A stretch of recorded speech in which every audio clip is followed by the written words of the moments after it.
Alright, hello my fellow nerds, hello my glorious nerd brethren. This is Phennics from PhennicksTV, and I'm gonna bring you a game from the MLG 2011 Providence Championship bracket between one of the most infamous players in the world, IMNestea, and another one of my personal favorites, Complexity's Naniwa.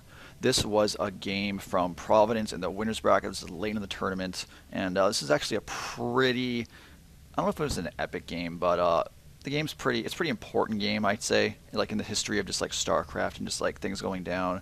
I don't want to throw any giant spoilers, but I think a lot of people, if you already know how this figured out, already know how this went down. So we're just gonna watch the game and commentate it and see if we can learn something from it and just enjoy the game and maybe have a few yucks here and there. All right. I love Naniwa. He's one of my favorite players. I'm going to go into his background that some of you may not know, which I find extremely interesting. Naniwa is one of the best Warcraft 3 foreign players in all of non-Korea, so in the foreign world. And he would like win tournaments, and he would sit around and play Warcraft 3 all day, every day, non-stop, no rest for the wicked. And his parents didn't like this. His parents were like, Naniwa, I forget what it is. I think his name's Johan. They're like, Johan? I'm not, you know what? I might be wrong. I think he's Johan. So he's like, you know what, Johan? You got to stop playing the Warcraft 3. You got to get your grades up. You got to do the dishes. You got to got to eat dinner at the dinner table. And he's like, Mom's like, no, Ma, I'm playing a Warcraft tournament. God, I could win $20 in this because esports was way smaller back then than it was now. This real underground thing that, especially Warcraft 3. I mean, like, there's fans out there. Some guys like, no, man, Warcraft 3 was huge. I love Warcraft. No, man. I'm a nerd. I'm a giant nerd. I love the Warcraft. I barely knew about the Warcraft pro scene at all. Right? It was totally off my radar. And I mean, I love this shit. I mean, like, see, I'm a bit of a newbie. I'm not gonna lie, but I mean, like, I don't know. Well, we got to forge fast expand. Oh, no. But let's go back to the story because he's gonna forge fast expand, and it's gonna be risky and it's gonna be dull because the first 4 minutes of every StarCraft game are garbage. So anyway, so his parents like, no, you know what? If you don't stop playing the Warcraft game, get out of my house. You're out. You're disowned by this family. We're sick of you. Stop playing this game. You're ruining the family. You're ruining everything. His parents just didn't understand what was going on. So what Nani did? Nani was like, you know what, Mom, screw you. I love this game. You don't know me. I'm like 16. You can't control me. I'm leaving. I'm getting out of here. So Nani actually spent the next couple years. He's been couch surfing ever since. He's been like playing. He's been winning $50 tournaments like every weekend and buying McDonald's for it, and that's has been his life for the past ever since he's been serious. Like all StarCraft 2, he's been like living on his own. So this guy has anger issues, and that's because his family rejected him for doing what he loves, which kind of sucks. And that's kind of why he has baggage and why he's sort of why he's one of these guys. All right, let's go back to the game because I really missed a lot. He threw it on that pile on there and he really slowed down Nestea's second, which is strong Protoss play. But in Cornus, he's doing a Roach Warren because he's smart. Like, all right, so I know that I can't. He's took away the option of a normal fast expand like Link play. So he's like, look, the only really strong option I have right now is Roaches, which is actually the thing you want to do against this Forge fast expand. I think this is really bad play by Nani. Well, obviously Nani's better than me, and I'm probably completely wrong about this. But he just forced Nestea into a Roach push into his Forge fast expand. Right, which is actually the right move. So he's like, you know what, Nestea, you could only do the one thing that will win you the game. So we took away all the things that he'd actually want him to do, like lings and stuff, and he made him do the thing that's going to counter him. Again, I don't like the Fortress Expand. I don't really do it personally. I'm not an expert on it by any means, but I don't like it, especially on this map. But we will see how the game progresses. Alright, so down in, let's go to the production tab, everyone's favorite tab for casters and watchers. Like, we got 5 roaches. So, as I gloriously predicted with my basic common sense, is that we got a nice roach push coming out of Nestea, which is the smart move. I think it's the correct response. If I was a Protoss, it's what I would be afraid of. And yeah, he's going to move out. He's got a little queen, fat slow little queen. Look at that, perfect timing. Nestea, always perfect. Always good. Okay, we got some lings moving up. Herp-de derp, derp-de derp, derp-de derp, derp-de derp. They're like a little pack of hyenas. That's what they are. They're not even, I wouldn't even call them a wolf pack. Wolves are like kind of like, you know, like smart, you know, intelligent creatures. Well, hyenas like, yam, hyena, yam, yam, yam. That's kind of what I get to learn. Like little hungry guys, like little like gremlins, like they like to eat. Zell doesn't even take hull damage. She just sort of chills. Now we got that pylon up. We got the photon up. So now, if Nani was smart, he can just snipe this thing and kill that pylon, and then all of this down here is open. Now this Stalker's more, right? So the Stalker can do some damage. So he can do some stuff there. So he's gonna hurt the Stalker, push him back. Now he's gonna go for the Forge. We got good more Roachy action. Now, he's not really all-in. He's SDing from here. He knows this is not gonna be that successful. He's not gonna all-in push. He's just gonna put on some pressure and go back to base. I like the probes by Naniwa because probes are I guess they're okay against roaches. Probably not the best, but they're not the worst. They're definitely better against roaches than they are against zerglings. In my humble opinion, I could be wrong because I'm not perfect. Alright, down in, that's probably where the action is up here. So he's going to hurt, he's going to attack this Nexus, but he's not going to take it out. The Nexus is like 1500, 2000 because they buffed it a couple patches ago, 2000 HP. He's not going to do it. He's got 3 cannons back here. He's safe. He's not going to get hurt. Nestea should just turn up, go home, maybe snipe a stalker if he can, not lose his shit, and get out of here. Which is, I think, what he's going to do. Let's go back to the production tab. We got SD. Look at Nestea taking those drones. I love it. SD.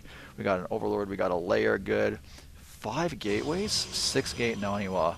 Good, good. I like this response because he knows that Nestea is only got 2 bases, not 3. Nestea is probably SDing, which is what he thinks. Let's go to the Naniwa. I know not. Naniwa can't see anything right now. Look, he hasn't even left his base because he's been defensive mode, so he's kind of just blindly 6-gating, which is kind of a Herpter Protoss thing to do, but I do it all the time. Destiny would be, that's what Destiny's things like, oh, they don't do anything. And he's, I don't know. In this sense, I don't know if he doesn't have a lot. Nestea has a lot more map control. He has this forward scout. He's playing a bit more smartly. He's got a spine crawler just for kicks. He knows what Nani was doing. Yeah, he's got that. He knows he's got, are these... forward, so he doesn't know he's 6-gaining, so that's why he's not really throwing up a lot of defense. I'm going to go back to the everybody cam so we can see it, so everyone can play along. Looks like Nestea's getting ready to take his third, taking out these rocks. Always smart to be proactive because there's nothing better to do with these units in this time than take out those rocks. Very smart, good play. What do we got here? How about Naniwa? Naniwa looks like he wants to be aggressive because he's putting in these 3 pawns, so we're going to warp in all along here, and that's like pretty much all the room you need. You can use like, you can ease like 15 gates worth of stuff there, so that's really all he needs for the rest of the game to warp into, which is smart. I really like that. Strong 2-base play. Do we have any upgrades going down? Oh, we got a Spire by Nestea. Again, I don't know if this is really the best play right now, because if he knows that there's lots, he already knows there's lots of cannons. He already knows that he's going to be stuck on 2 bases and he's going to be condemned. So all of his stalkers, which he's seen a lot of, so he has lots of stalkers, lots of cannons, and they're all close together. So why would you build a Spire and Mutas when there's a whole bunch of stalkers and cannons in their small base? Again, not what I don't think it's the right move, but obviously Nestea is an amazing player. So why am I critiquing him? Because he's much better than I am at this game. We got a macro hatch because he likes stuff. We got 3 spine crawlers, 4 spine crawlers. So I guess, you know, is there one? No, there's not one behind that. So 4 spine crawlers, which is smart. You get your mutas up, you hide behind your spine crawlers, and you, yeah. So now Nestea's being okay. So Naniwa's being smart. Naniwa knows that if he is in fact going mutas, he knows that there's a nice window around the sort of like 9, 10, and 11 minute mark where the mutas won't be up yet. See, now the mutas are up. But that he's just spent like 1,000 gas and 1,000 minerals, not on roaches, not on hydras, not on zerglings, just on mutas, which actually his army being full of stalkers and sentries is pretty much super effective against. So he's probably feeling pretty good to himself right now. We got about a gaggle of mutas. We got 10 mutas going up towards Naniwa's base to do some damage. He can probably do some damage on these pylons. Let's go back here. See now, Naniwa's being smart. He's look at this. Nothing can hurt him because he knows the roaches have less range and he's high on the forest field. So he's using great advantage of the terrain. And he's like slowly taking out what he needs to take out.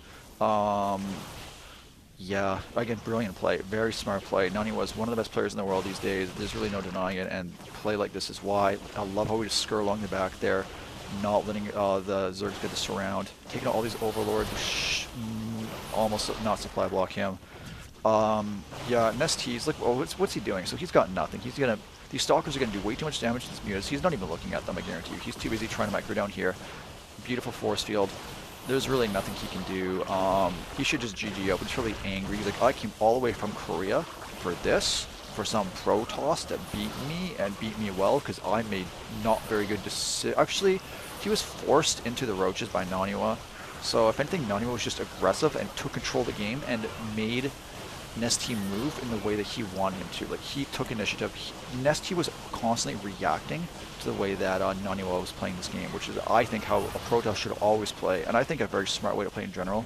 I mean, some race, like, Zerg's a more reactive race than Protoss, but I really believe in that, like, having your opponent do what you want them to do. I think that's a very good way to, approach the game, and a lot of really strong players do that. And Naniwa did this in this game, and he won using that, so maybe it's okay. This is pretty much GG, but let's take a look if there's anything else we can learn. Yeah, he's just throwing shit. He's done. Nestea, get the fuck out. Get the fuck out. You've been slain. The dragon has been slain. This Cyber's down too. Wow. So, do you have a second Cyber? Oh, the Twilight Council. So his mutas did some damage. I mean, the mutas did a little bit, but it was too little too late. You can't base trade against an army like that. Yeah, get out. See, this is a waste of our time. Yeah, all he's going to do is, he's going to kill a pylon. Oh, wait, there's like a whole army. GG. IMNestea has left the game.